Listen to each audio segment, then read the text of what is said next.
مساء الخير. المجرم دايما بيبقى وراه قصة وحبكية كبيرة جدا، إما ممكن يكون مريض نفسيا أو عنده عقدة نفسية ومتعقد، وعلشان كده ممكن يقتل أو يسرق أو يتورط في أي يعني جريمة. ولكن كمان الغريب إن هو ممكن يكون إنسان طبيعي جدا، لكن أخذ من الجريمة مهنة ليه فأدمنها. الحقيقة كمان إن دايما الشر بيقع في النهاية، ودايما المجرم بيقع في قبضة رجال الشرطة، وده المعهود علينا اللي بنشوفه في الحقيقة وبنشوفه في الأفلام. أعزائي المشاهدين، في حلقة النهاردة هنرصد عن أبرز وأشهر 7 سفاحين اللي ظهروا في تاريخ مصر وارتكبوا جرائم شنيعة بشعة جدا. بعد الفاصل تابعوني علشان نشوف مين هم أشهر السفاحين دول.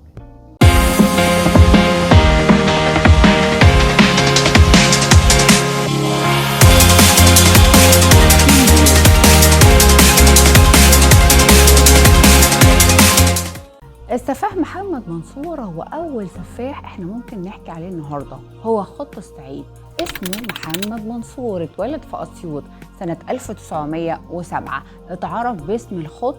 بدأ مشواره الإجرامي بقتل واحد من أبناء قريته علشان كان بياخد بطار حد من قرايبه اللي اتقتل. والحقيقة أصبح هرب بقى للجبل وأصبح من المطاريد.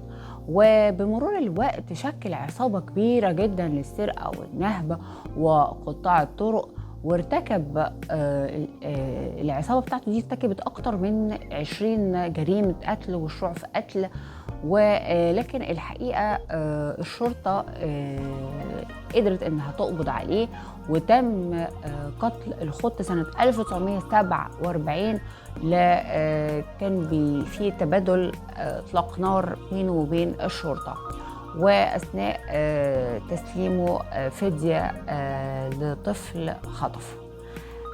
دي أول واحد من السفاح اللي كان مشهور جدا في يعني زمن بعيد في مصر. سفاح كرموز يا جماعة برضو اسمه سعد اسكندر عبد المسيح أبو عوف. عرف إن هو تعرف إن هو كان عنده ملامح بريئة جدا، لكن ورا الملامح دي كان بيخفي مجرم كبير سفاح. كانت الحقيقة بيخفي مشاعر الإجرامية ورا ملامحه. واتعرف بسفاح كرموز وهو من أسوان، لكن سافر اسكندرية وعاش فيها. والحقيقة كمان عشان كان بيشتغل مع أخوه، ابتدى إن هو يستغل الستات ويستدرجهم باعتبار بيستغل فيها وسامته، وكان بيستدرجهم علشان يعتدي عليهم ويقتلهم ويسرقهم. الحقيقة تردد ان هو قتل حوالي 19 ست، وبدأت محاكمته على قتل محاكمته قتل سيدتين كانوا ستات كبيرة، كانوا بيعيشوا لوحدهم. وبدأت جرايمه بالست العجوزة اللي حاول يستولى على جواهرها، وبعدين شافته جارتها حاول ان هو يقتلها ويضربها، لكن الاسعاف انقذت الست دي. والشرطه بلغت الشرطه عن اوصافه، لكن في محاميه كانت شاطره جدا وقدرت انها تخرجه على ذمه القضيه. وفعلا قعد سنين طويله بعد ما خرج من السجن، واختفى ورجع مرة تانية وقتل تاجر متجول في الشوارع بعد ما استدرجوا للسرقة. الحقيقة استدرجوا بطريقة غريبة جدا لحد الشونة بتاعته الخاصة بيه، وعلشان بحجة ان هو يشتري منه قماش، واستولى على فلوسه والحقيقة استولى على كل حاجة. والشرطة وقتها قبضت عليه وصدر حكم ضده بالإعدام، واتعدم سنة 1953. أما بقى عن سفاح المهندسين، اسمه أحمد حلمي المسيري، واتعرف باسم سفاح المهندسين. وكان من أشهر جرايمه إن هو قام باقتحام شقة بالمهندسين علشان يسرقها، ولكن الموضوع تطور معاه وقتل الخدامة وصاحب الشقة ومراته، واتقبض عليه سنة 1994 واتحكم عليه بالإعدام، وتنفذ فيه الحكم في نفس السنة. وأثارت قصة حياة المسيري فضول المؤلفين والمخرجين، وسنة 2009 اتعمل فيلم عن قصته بيحمل اسم السفاح، وقام ببطولته الفنان هاني سلامة ونيكول سابا.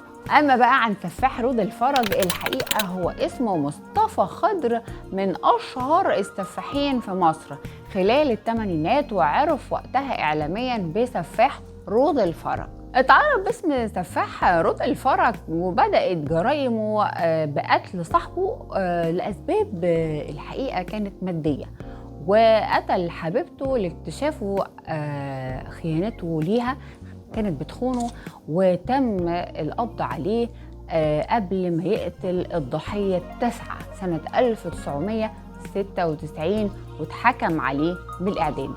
أما بقى سفاح بني مزار، هو السفاح الخامس، اسمه عيد سكر عبد الرحيم دياب، واتلقب بباء سفاح بني مزار، وبدأ مشواره الإجرامي كلص مشاية، وبعد كده تحول لمجرم وقاتل خطير جدا. كانت أول جريمة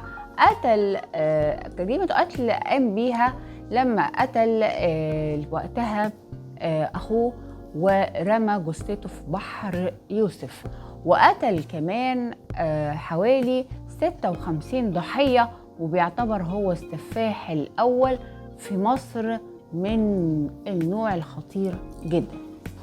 وبعد كده وصلت عدد الضحايا عام 1998 في تبادل إطلاق النار مع الشرطة.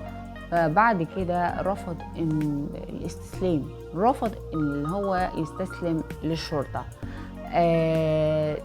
التوربيني هو اشهر مغتصب اطفال، سفاح التوربيني، اسمه السفاح رمضان منصور، وشكل عصابة اغتصاب اطفال الشوارع وقتلهم.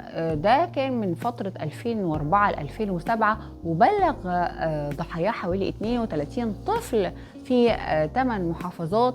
ولما اتقبض عليه اعترف بجرايمه، وقال انه كان بيستدرج اطفال الشوارع وعلشان يشغلهم في التسول والشحاته، وبيعتدي عليهم جنسيا، وبعدين بيقتلهم ويرميهم من فوق القطارات علشان القطر يدهسه خالص ويطمس معالمه ومحدش يعرف. سفاح الجيزه اسمه قذافي عبد العاطي، من محافظة الجيزة، واتقبض عليه سنة 2020 بعد 5 سنين من جرائم القتل والنصب والاحتيال.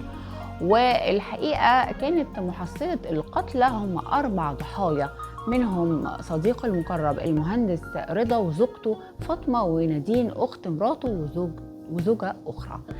دول كانوا ال7 سفاحين اللي ظهروا في تاريخ مصر، أشهر السفاحين في تاريخ مصر، واللي ارتكبوا جرائم بشعة جدا. منهم اللي ممكن تشك إنه هو مختل عقليا، ومنهم اللي هو طبيعي، إنسان طبيعي، لكن خد من الجريمة مهنة وأدمنها. أعزائي المشاهدين، كده نكون وصلنا لنهاية حلقتنا. بشكركم وأشوفكم في حلقة جديدة.